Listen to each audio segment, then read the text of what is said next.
Welcome back, everybody, to this week's episode of Things I Wish I Knew About. Today, we're going to be talking about something that I didn't think I loved, but it turns out I love this book. It's going to be, one thing I don't love for sure. We're going to talk about things I wish I knew about poetry and grief. Grief is not my fave. And today, my guest is Nicole Dalcourt.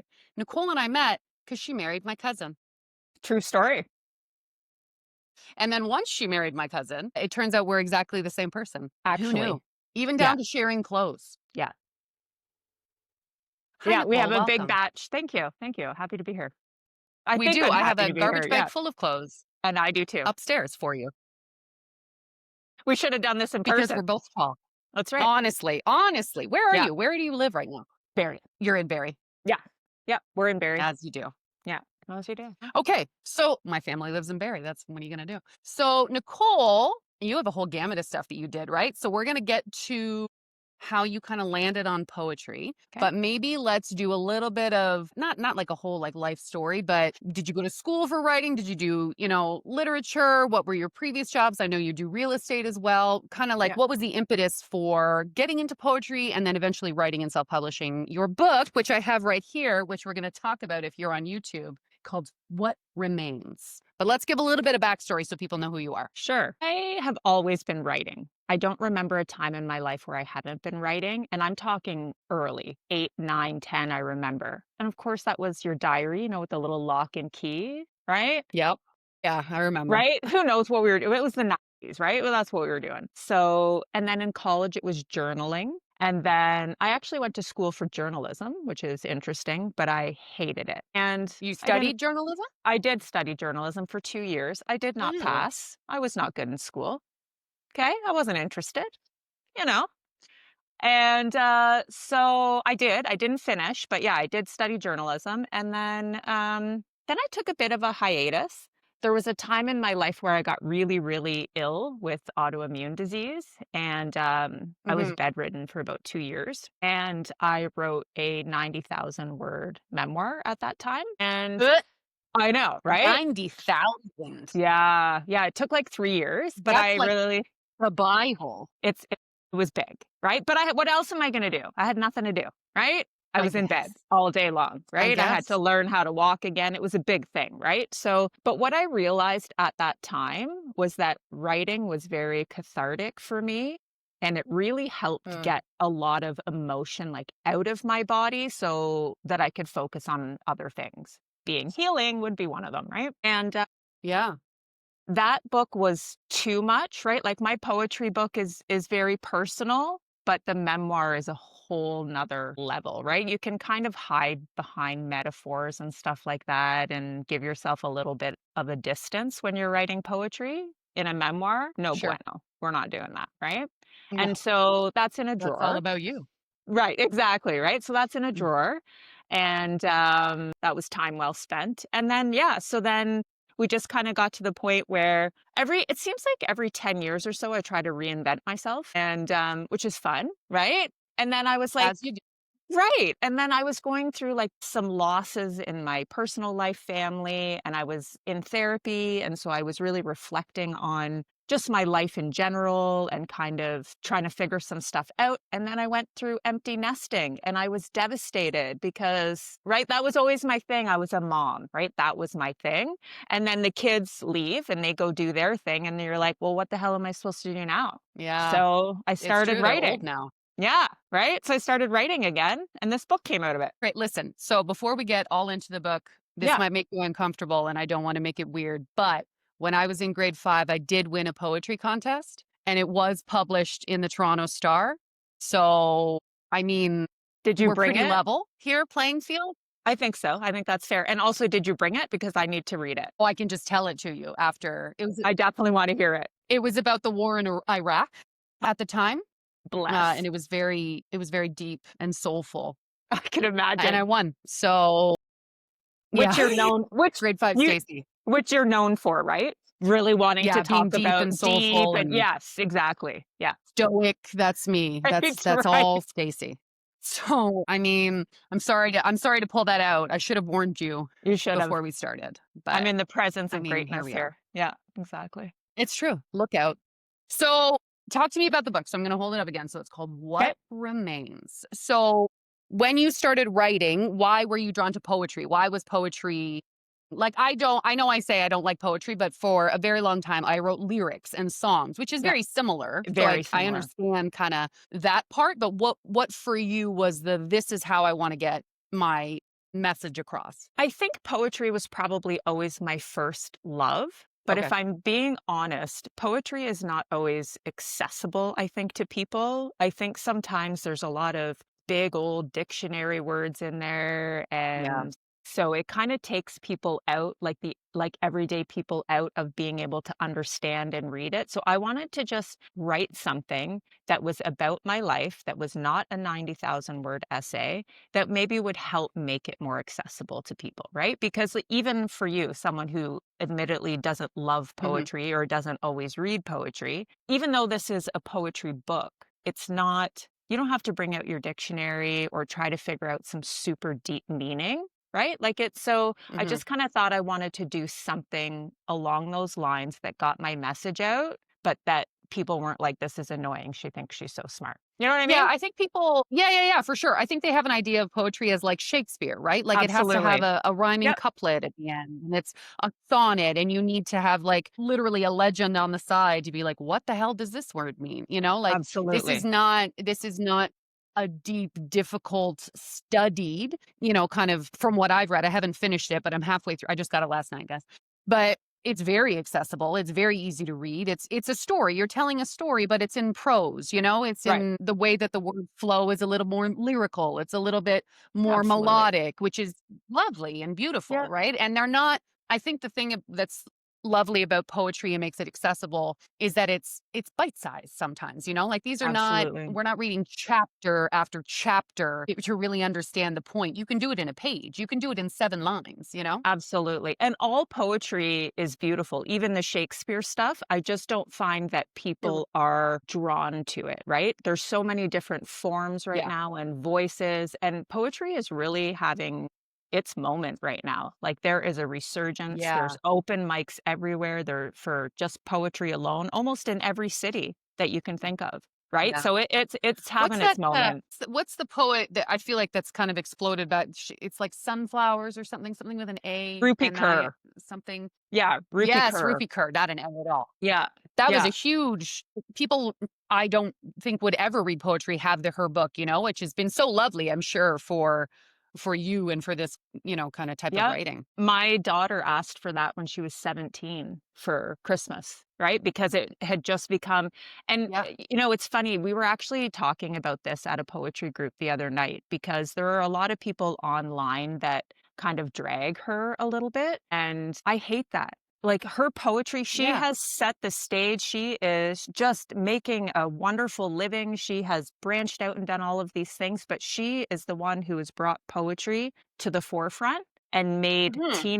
made teenagers like it and stuff. So let's just leave Ruthie alone, you know? Yeah, yeah, Yeah, for real. Anything that makes it accessible, I feel like is a great idea. absolutely. I'm Absolutely. not in the poetry circles, so I don't Yeah, know, but Yeah. okay, so back to your book. Okay. When were you like, I think I wanna put these all together? Like, was it always a plan to write a book, or did No. you, over the years, write poems and then eventually kinda compile them? When my kids left home, I decided I was going to, for my birthday, one of my favorite poets I follow on social media, I saw that she did one-to-one coaching. So I thought, I'm just gonna see Okay. how much it is and do it. So I did that, and it was an investment, and I was like, I'm just gonna do it. Maybe I'm gonna reinvent myself. So I worked with her for a couple of weeks, once a week, and it just ignited something, which coaching obviously does, right? Like it kind of gets your own roadblocks, you Yeah. get out of your own way. So I really, really enjoyed it. So after that, I just kept writing and writing and writing. So that was about 2 years ago. Then I joined different programs and just kind of, made sure writing was a part of my daily habit. And then I started noticing that a lot of the pieces I was writing had a common thread. So then I was like, I should put these in a book because they kind of tell a story. Because I didn't realize that I was writing all my grief down. when I was writing, right? Because Right. when I was at the time, it was just a piece here, a piece there, a prompt here from a teacher, whatever. But then what I realized when they were kind of all together and I started going to open mics, this is my healing journey. And I didn't realize it when I was writing it, right? Yeah. Right. I get Right. it. Oh, here we Feeling go demons again. on paper. Yes. Right. Yeah, exactly. Yeah. Right. And I think too, if anyone reads the book, the first part of the book is about childhood and some of the things that I experienced. The second part was a very difficult chapter in my life. That's when I was really sick. I was going through a divorce. There was a bunch of stuff going on. And then the third part is reclamation. It's where things are now. It's the surrender to just understanding this is what it is right now, right? Like I don't have to make a big story about it. And it's about rebirth, reclaiming myself, and just really being at peace. So there's a real kind of story arc to it that I didn't, like I said, I didn't know I was doing when I was writing individual pieces. Yeah. I read the first part and now I'm on to the second part. And the first part's real rough. It's not, there's no happy-go-lucky sunflower. Like if you're on YouTube, this was my face reading it. I was like, oh no. And then I flip and then you're not again. And then you're text in the middle of the night, like, hey, I didn't know this. Right. I loved that. Literally. Like Yeah. Nicole's married to my cousin, but we don't live close and we're very similar, but like, I don't know the intimate details of your life. Of course. So I'm reading these intimate details of your life. And I was like, oh, that's terrible. And I voice noted her. I was like, what the fuck, Nicole? Yeah. That actually happened. Yeah, brutal. But this is kind of a way, again, it's back to your the healing nature of it. It's like you can read, I can speak for myself, like I'm reading these words, but it was very, what's the word? Like I felt it. Like I was like and they're not long stories and there's nothing gory. There's not, like it's nothing like terrible or anything like that, but it's like you can feel what you were going through in that moment. Like you can feel that it was cathartic for you to get this out and put it on the page. And then I held it for a minute and then I was like, all right, let's turn that page because I don't want to hold that anymore. I think the word you're looking for, my friend, is empathy. Is it empathy? Yeah. I think you were feeling my pain and being like, that shit that she had to do that. And then you were like, okay, but she's okay now because I saw her at a concert last month and she's good. It's true. Yeah. It's true. Yeah. It's true. But I'm excited to kind of go through the rest of it, and it's not a difficult read. And it is kind of just, I had to go to bed, but I was like, oh, and then I did skip ahead because I wanted to see if there's anything about Dawn. About if there's any. Right. Yes. There's lots about Dawn. Yeah. Anything about Donnie. But I went to the front and it said, why I married my second husband. And I was like, that's for sure. That's for sure about there him. he is. There he is. There he is. Imagine if I had 4 husbands and that's what you found out. Imagine. I'm excited to read about your first husband because I'm sure he's in there. He is. So what was the first poem that you wrote that you were like, yeah, I think this is good? Like not somebody told you it was good, not like a coach of yours was like, yeah, I see something. What was the first one that you were like, I think that this is pretty good? I think it was actually the first poem in the book, to be honest. Oh, okay. Yeah. And it's always been a favorite of mine, but I don't know if it's necessarily because I was like, oh, it's good, or if it was because that was the first time that I realized that as I wrote and like, I don't allow myself to have a lot of chatter or like self-editing when I'm writing. And I wrote it and then I was like, that is what I've always wanted. I've wanted just someone to witness me and hear me and understand that I've gone through XYZ. And it literally felt like I was like I just let it all go. So I guess my version of good is different than, right? Good for me. That was a healing thing for me because I felt it was just like, I don't have to carry that anymore. That is something I wanted, right? And it's something I have now. And that was the past and I can let it go. Yeah. You know, it's a fun fact that has nothing to do with poetry. Let's hear it. Kind of it does. Jan Arden, when she writes a song, writes it the whole thing in one sitting, no editing, and that's it. Whatever comes out is the song. Oh, I love it. So I do that quite a bit. But I do some editing so that you don't have a ton of like articles and stuff in the poem. Sure. But in general, whatever I comes out. Yep. comes out. Yeah. I also really liked, sorry, now that I'm in it, it's like, I also looked up in Noho book, which means I love you, just so Yes, you know. it does. Thank you. Thank you. Just so you know. One of the I looked it up because she wrote I'm one of the trying to poems. be all smart. Yeah. And I was like, I'm gonna Google what that means. This one I really like, Two Sparrows in a Hurricane. That's one of my favorite, I think. Yeah. The erasure poem. So is that kind of what you did in these classes, and when you were working with your coach, you learned all the different kind of poetry, and or was this something that you knew before and you were like, I love this kind of concept? So my coach taught me how to write in flow because I was very blocked. I would write something and I'd be like, no, this is terrible. I don't know what I'm doing. And she'd be like, no, don't, you're like, and she would video me, right? Because we'd be on Zoom and she'd be watching and she's like, your pen stopped, keep going. So even if you're writing, I don't know what the fuck I'm writing. I hate this so much. I don't know what I'm doing. Eventually, if you just shut up, something will come out, right? So the different forms of poetry I just kind of learned over time. Erasure, which is also known as blackout poetry, which is what you were just referring to, is, I'll explain it just in case some of your listeners don't know, but it's when there's a body of text, it can be any kind of text. So it can be like a magazine article, a newspaper clipping, it can be an obituary, whatever it is. And then you black out or erase certain words so that it becomes a new piece of art, right? Or piece of poetry.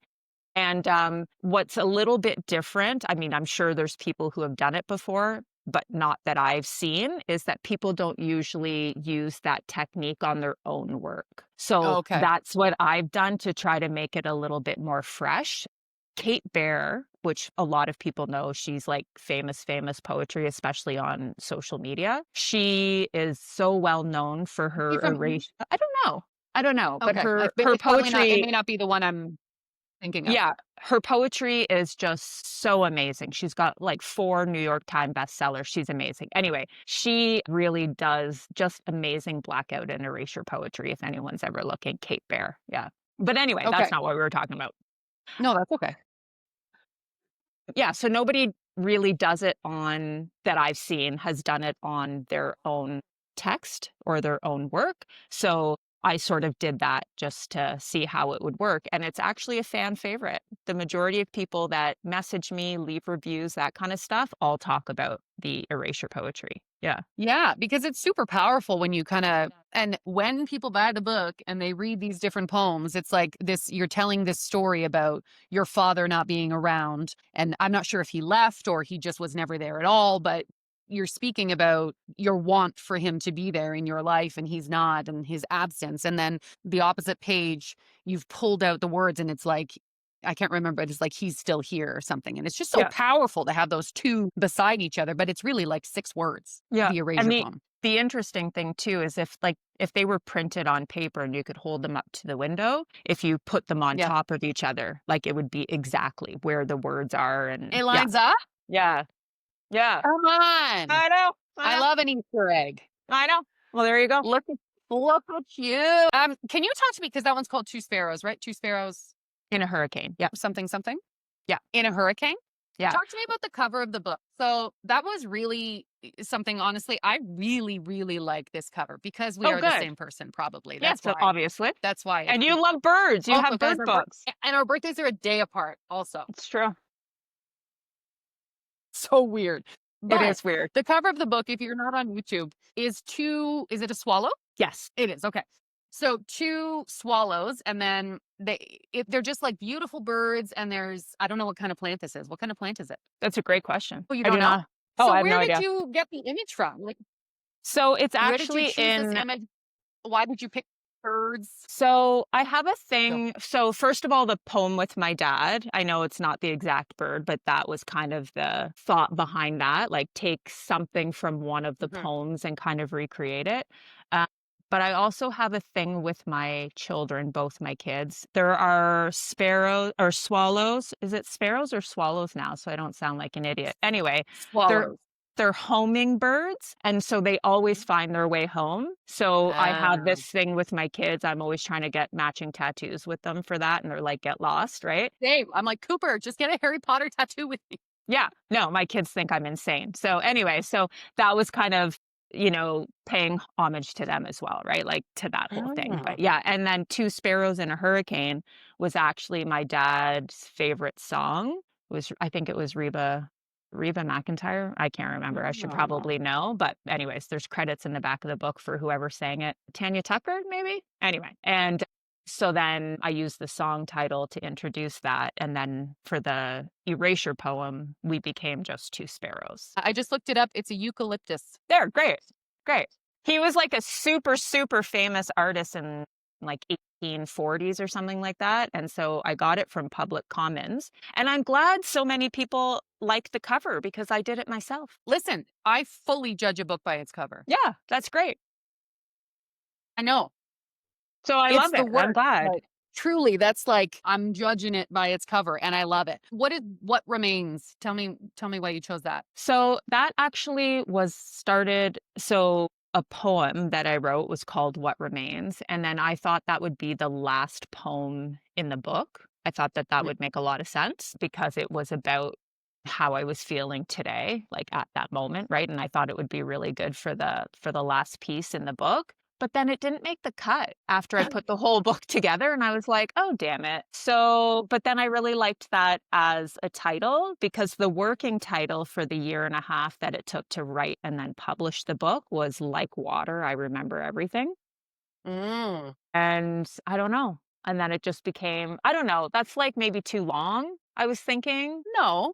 Do you I don't have a know. good memory? Do you remember everything? Or you mean I like your do. body remembers everything? I Do think you? it's both. Yeah. Like my memory is, and probably why I've held on to so much shit for so long. Like just chill out. Like you don't have to hold this all and remember every single detail. Like it's okay. You know what one You of my favorite know? Yeah. Tragically Hip lyrics is? What? Seems to me I remember every single fucking thing I know. Yeah. Gord? Yeah. I do. Yeah. Of course I can do. Of course Thanks. I remember everything I know. Thanks, All about Gord. memes. Yeah. All about the mem. Yep. Thanks, Gord. Yep. That's a great one. You did it. Mm-hmm. So you dedicated. No, let me back that. I don't know you at all. Based on this book and only this book, it seems that you have had a tumultuous relationship with your family. Father in particular. I haven't gotten too much about your mother, but it seems like your mom, you dedicated the book to your mom. Is your mom still around? Yes. Oh, that's Yes. nice. You dedicated the book to your mom. It seems like she was kind of always this hand. You said she would reach down her hand and you slept on her floor and that kind of thing. Can you speak to that at all? Was like the point of this kind of I don't know, obviously healing this kind of some stuff and your relationship, but also kind of maybe honor your mother a little bit in it? What were your parents in this for you? Yeah. I think probably as you get further in the book, you'll see that relationship with my mother changed. And we've so we've been estranged for quite some time. And No? so just currently not, but Okay. have been, yes. And so I think just when you have a childhood where there were some like traumatic things going on, or maybe things that could have been handled different, you can't help but bring that into the future in your relationships with your family, right? Because then obviously everybody is dealing with grief their own way. And sometimes that can just mess up a whole generation of people, right? That's how it goes, It is right? true. Yeah. And so, but again, ultimately it's about healing those relationships, right? So my father wasn't around, and that's okay, which is interesting, but because by the time he passed, he was actually one of my closest friends, right? So we had done a lot of work, to rebuild. And so that's kind of like, I don't have ill will towards anyone. And that's why I put the author's note. Usually I don't like author's notes at the beginning of the book, right? Because like, just let people think, figure it out, that kind of thing. Sure. But I think too, because I talk about grief so much in the book, grief really means something different for a lot of people, right? And we think often as a society that it means death. But we grieve loss of relationships, we grieve the loss of a job, we grieve moving, we grieve, like there's so many things we grieve, right? And so part of that author note was about that.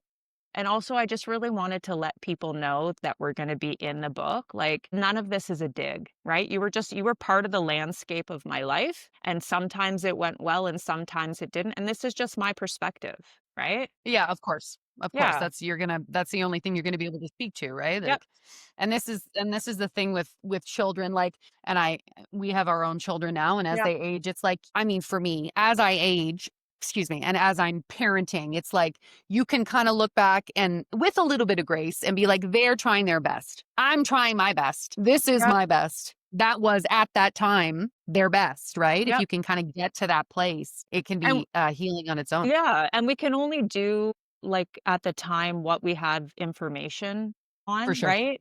And, like, yeah, so anyway, but to answer your question in a really roundabout way, yes. Yes, it's Yes, about my parents. there is some family turmoil for sure, but what I Yeah. can say is that the book has been very healing for those relationships too, because I don't think anyone can read the book and think, like, she's being super bitchy towards anyone, because I'm not, No. and No. I'm just talking about my pain, and I think parents reading the book or family members of mine reading the book, they read it and they just go, like, "Maybe that really was a lot," right? And then so I've had some really Yeah, healing conversations since the book has come out, and there was obviously a lot of anxiety leading up to it. Is anybody ever gonna I'm talk to sure. me again? Like, all of that kind of stuff, right? Because you write something so personal, and if somebody doesn't like it, it's like they don't like you, right? Right. Yeah, Yeah. for sure. Did your kids, have they read it? Mhm. Yep, they were And what was one their of reaction? no, they Were they absolutely shocked love by it. any of it? Like, No, "Oh, no. that's good. Yeah, so I've always had That's a nice." really open relationship with the kids. I think as parents, we always try to do what we didn't have, right? And so Yeah. I've always had a super open relationship with them. I probably tell them too much because then they use it against me in a funny way, right? Right. When I hate when they didn't want to go to Same. school. Yeah. And they're like, well, you didn't go to school. Like, you didn't finish school. Look how successful you are. I'm like, that's annoying. Right. But I'm yeah. like, So "We're I'm, not peers. We're yeah, not peers, buddy." All the time. exactly, all the time, yes. So, yeah, so I tell them a lot because I also wanted them to know that when they were, 14, 15, 16, when stuff is typically really hard for most people that age, right? Like, you're hormonal and you're trying to find community and it's just a weird time. There's nothing that you are gonna do that I haven't done. I will catch you. I will kill you. No, you know what I mean? And so just like you don't need to lie to me, right? Like, I am not a saint, right? And so we've always had really open conversations. So there was nothing in the book. And in fact, I made them read the book in its entirety before it went to print because I do speak about people who they love. And I Yeah. wanted to make sure that none of it would be uncomfortable for them. So I Mhm. wanted both of their permissions before. Like, is there anything in here about your dad, for example, that makes you uncomfortable? Because if it is, I don't want it to be there, right? Because I also don't want to ever put them in a position where they feel like they have to defend me or anything if somebody's upset about something, right? So, and so they were like, no, I'm good. I think you're not saying anything in a rude way. So yeah, no, they were super good and super supportive.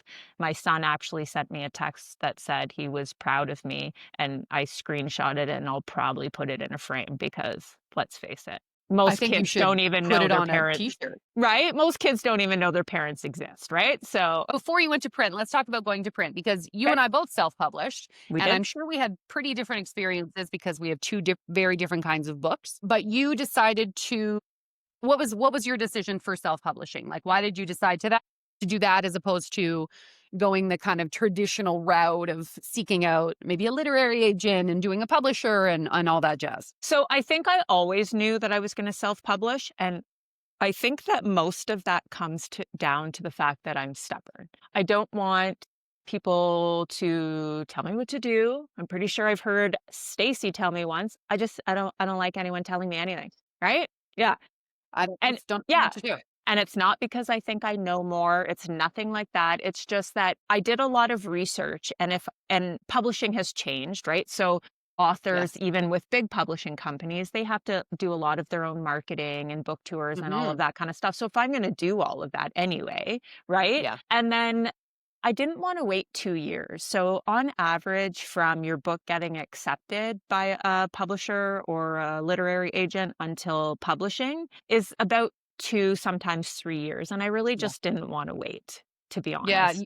You Yeah. also lose a lot of creative control, which I don't think people Yeah. understand. Like, I think there's this idea if anybody listening is thinking of self-publishing, there's an idea that like you get this huge advance, you're rolling in it, everything's amazing, and then these people kind of take you under your wing and that's it. When in reality, that Yeah. huge advance is paying for the book. You don't get that money. That is not payment for you. So for Yep. me, that money would have been to hire my editor, to hire my graphic designer, to hire my photographer. And then on top of that, it's like, you know, there's a certain amount of print. And then once you start to make them money, you make money, which is a very different scenario in the world of the internet, when you can do so much of this yourself, which we have access to. So I think self-publishing, it isn't always the case. People always ask if I'm going to write another book. And I say, if someone will pay for it, sure, I'll write another one, no problem, because I've done one myself.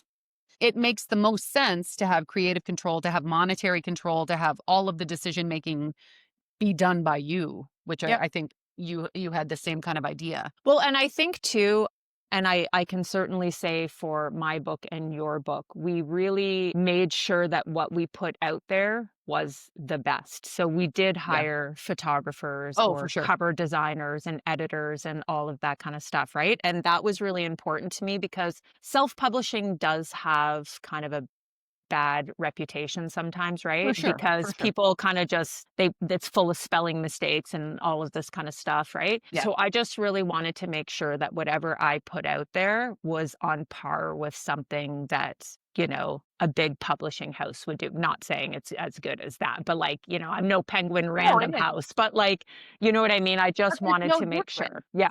Right? Like all that would have been different is maybe the access that it has. Like maybe you would be in chapters. But even that, again, it's not all it's cracked up to be. People can do their own research and chapters. If you want my book, that's cool. But it's just, it's not what it was. Is there chapters anymore? Or is it just Indigo now? No, it's not. Right? So you're not getting in chapters. Well, screw you, chapters. No, exactly. We don't want you anyway. Yeah, exactly. I think it definitely makes the most sense. So, are you doing Amazon and then your website, or just I went on your website and it's not there. So is it just on? I know it's under construction. Yeah. It has that guy with like the shovel. Exactly. Under construction. Like, soon. Yeah. So that is actually going to be launched. The website should be launched actually by Monday. Yeah. Oh, so, that's exciting. Are you doing it? Because it's terrible. No, I couldn't. So this is like, know your strengths. If you're doing this on your own, it's not my strength. For me, it was the best money I've ever spent. Somebody bossing me around in that aspect because I know nothing about it. Nothing. Zero. I wish I didn't have it in my wheelhouse. I hate it. I hate having this. So bad. Yeah, I remember texting you about it and you're like, it's terrible. Don't do it. And I was like, okay, I won't. Right? Yeah. Right? I was like, I'm not doing it. Done. Stacey said no. If you have the budget to hire some help, hire some help. Yeah, that's absolutely. The way to go. So that's what I did. But yeah, so it's on Amazon, Barnes and Noble. It'll be on indigo.ca in about a week. So there's lots of, I know, so fancy. So lots of places that you can get it. On my website, you can get signed copies. I'm going in all those little markets and stuff, right? You know, the ones you see Stacey doing on her stories where she's like, I'm at, what is it? Words on Wood? Whitby? Words on Wood. Shout out Words on Wood. Right? Yeah. And then you're like, look at this cute little fair I'm at. And she's got her little table set up. So I'm going to do that. Yeah. So are you taking care of all that yourself? Are you kind of a team of Nicole, or do you have like an agent getting you into these things? Like, how are you traversing the world of being an author, a self-published author? What's the word I'm looking for? I'm just kind of like, I don't know if pushy is the right word, but I'm not afraid to like ask questions. Yeah. Right. Like I just emailed Indigo and I was like, listen, here's my situation. Yeah. Like, come on. And they were like, great. If you want to be on consignment, we can start there in store. And we'll put you on indigo.ca. And I was like, right? But if I hadn't have asked, right? So no, you have to. Yeah, right. And actually I remember when we were at the concert, you said that to me. You were like, I just sent, even if I don't think they'll accept me, I just send people pitches, right? And what great advice. So I was like, okay, right. Like, who cares if they say no? I'm no further behind if they say no. So I'm just going to go do it. And some are lots of people have said no. Right. And that's okay because so many say no. Right. But every once in a while, somebody said yes, you know, and I think that's a solid lesson for anybody in entrepreneurship, even if you're not an author or whatever. Just try, truly. And nobody knows that you tried other than you and maybe that person, and they don't give a shit. They don't even know who you Yeah. are anyway, you know? No, it is There's great no advice. downside. Yeah. You definitely have to, in Thanks, Stacey. self-publishing, be a go. Yeah. Thanks, Stace. God, you're amazing. You have to be a go-getter, right? You do. Woo! Yeah. Right? Everything's coming up, But you Stacy. do. You have to be. Yeah. Everything's coming up, Stacey. Hey, do you want to hear my new saying that I hope it catches on in the world and Let's you're going hear to hear it. this first? Okay. Instead of being grateful, we're going to be gritful. Okay. Come Well, on. we'll try. Come on. Grateful. No, you need Okay. to be more All excited right. about that. Be grateful. Be full of grit. I feel like that's, thank you. There it is. Yeah. You need to have grit. You need to just You know what? try. You That's need to true. be Yeah. willing to fall on your face. Yeah. You know what? Yeah. And Oh, that's what it is, right? I think even yeah. so, part of poets, like poetry, are literary mags and journals, right? That's kind of another sort of stepping stone or avenue that people take when they're writing poetry. I Yeah. get turned down all the time, right? Like I think I applied. They're really hard to get into if you think of how Sure. many thousands and thousands of people are applying, right? So I got my first 2 rejections in a row and I was like, I'm a loser. Like, I'm never writing poetry again. What a piece of shit. Like, whatever, right? And then a week later, I won first place in a poetry contest, There you go. right? So it's like, yeah, if I stopped writing poetry because some lit mags weren't interested, right? Yeah. And now I get a rejection. And it's just kind of like water off a duck's back, you For know? sure. It's also like you're never going to, I just read a quote and I can't think of what it is, but it's like you can't be for everyone. You cannot. And that's okay. Because there's people that are not for me, and that's okay. You know, That's like there's crazy. right? That's crazy. Yeah. That's crazy. But you cannot possibly, and it's not a personal insult. It's nothing about your character. It's nothing to do with you. It's just not that time. And I like Yep. to also say to people, this turned into like a motivational one, but it's a no for now, right? It Yep. doesn't mean it's a no forever. It just means it's a no for now. When Yep. I get rejection stuff, I'm like, they're going to come to me next time. That's what's going to Mhm. happen. I'm Yep. just going to be big enough that they're going to come to me. Yeah.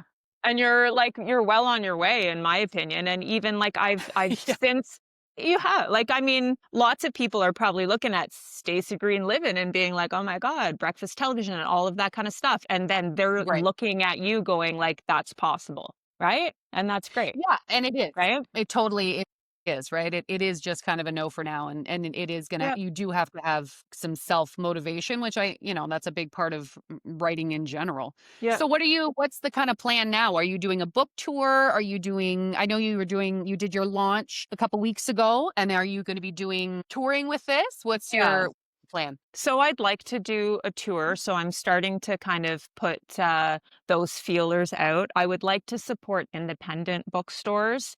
Mhm. But I'm also going to obviously be at Indigo and stuff and doing a little author table there. I've done some libraries actually heard me at an open mic and asked me to do author talks and teach some workshops there. So I've been doing that. So some have happened, some are coming up. And then I'm actually starting my own writing circle where people can write with me and we write in community. And again, I wanted that to be really accessible. So it's monthly, it's relatively cheap. Like it's very cheap for kind of poetry writing courses and stuff like that. And there's some scholarship opportunities there because really I just want people to be able to write.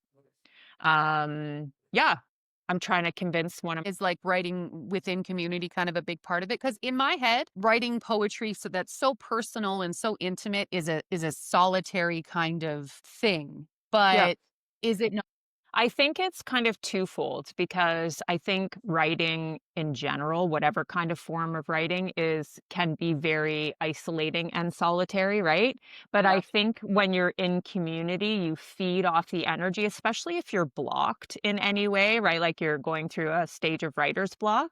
Having the energy of all of those people and just hearing nice words can really kind of, I think, invigorate you and make you go, oh God, everybody was so good tonight and all of that kind of stuff. Because those circles are prompt based usually. Mine are prompt based. Okay. So I read a poem, we talk about it.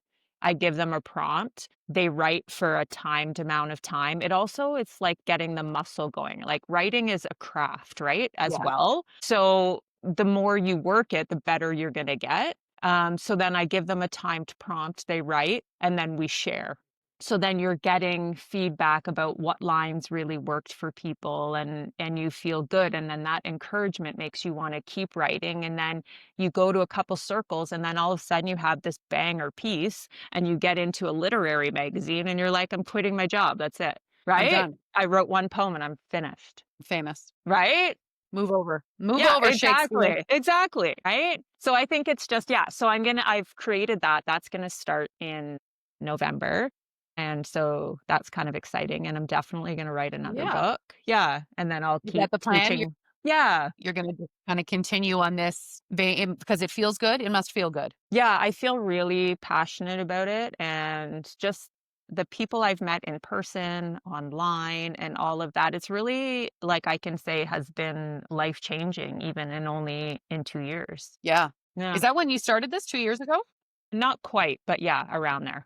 Like the first couple of poems I wrote were about 2 years ago. Yeah. I'm not done, obviously. So which one is about me? Yeah. So I think there's a few in the next book. Yeah. It'll be called Twin Flame, Twin Towers. It's going to be something about twins for sure. Yeah. I'll do a blurb on the back. Yeah. Right? It'll just be good. Yeah. Incredible. Yeah. I can't wait. But is Blackbird Books, is that you? Yeah, so that's me. So you have to have a publishing house. Yeah. So in order to get into some of the places that I wanted to get into. Why did you pick Blackbird? All these birds. Why did you pick birds? Blackbird I know. Are you surprised that I love birds as much as you do? I'm not. I mean, funny story. I actually hate birds and I'm afraid of them. So that's a whole nother thing. But I don't know why. Funny story. I don't actually love birds. I love blue herons. And I recognize the sounds, but it's not, I don't love birds. And so funny. And I think we've talked about this before too. Blue heron was my dad's favorite bird. And so when he passed, I got his blue heron stuff. And so every time I see a blue heron, it's obviously my dad. And then you're over there all the time in your stories like, look at the blue heron, right? I'm like, oh, yeah. Stacey found my dad today. Yeah. There he is. Does he wear my birth certificate? Because my mom doesn't know where it is. Oh, that's so fun, the Blackbird book. That's a great time. Okay, we're almost out of time here. Okay, I'm stealing all your time. So going forward, we're doing the tours, we're doing whatever. Is there a favorite poem? I mean, I know I can't ask you if there's a favorite poem, but do you have in this book a poem that if there had to be one that people remembered you by, which one would it be? I think it is So Much Living to Do. Is that towards the end? I'm not there yet. Page 37. I don't think I'm not there yet. Oh, look at this, another erasure poem. Yeah. So much living. And why is that? I don't know. I think every time I read it, I just feel something in my chest. And I do a ton of open mics. I can't even tell you how many open mics I do. And whenever I read that one, people are you can visibly, no, it's not visibly when you're hearing it. You can audibly hear people go right? And then, then you're just like, oh God, that feels great, right? And so I don't know. I think people are just really resonating with it. And I resonate with it. And I don't even know why, because it's not super fancy or anything, but it's just, I think people can just relate to the fact that sometimes things feel so bad, but it gets better and you just want to believe that it can be better. Can you read it? Yes, I can. So funny. She's like, are you going to make me read? I'm like, no. Yeah, literally at the beginning, I was like, am I going to have to read today? She's like, no.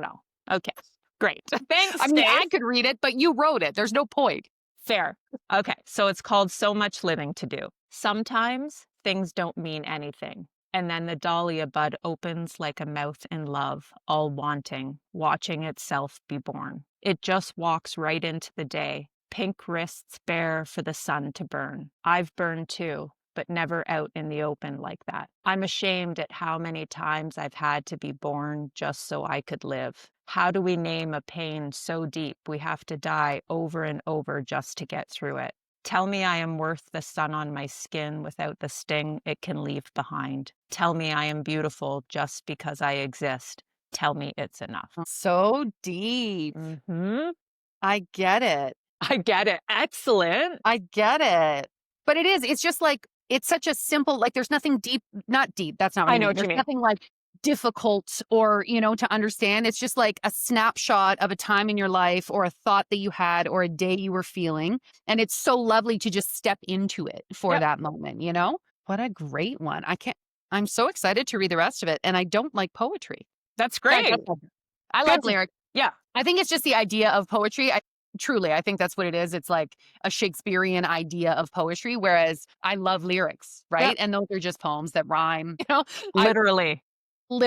Right? I read the liner notes of albums. Those are my favorite. Yep. It's exactly the same thing. So it's not that I don't like poetry. It's just I think I don't like the antiquated idea of what poetry is. It's very accessible, very kind of stagnant, like the older poetry. And it was, it's interesting that you talk about lyrics because I have always also found them really similar. And I'm trying to start a thing. I don't know if it's going to work, but I am taking lyrics and spreading them out. So say there was like 4 lines of a lyric. So I want to have the first lyric and then I want to write the second line instead of the second line and then have the second line of a lyric and keep going like that and see if I can write a poem from lyrics.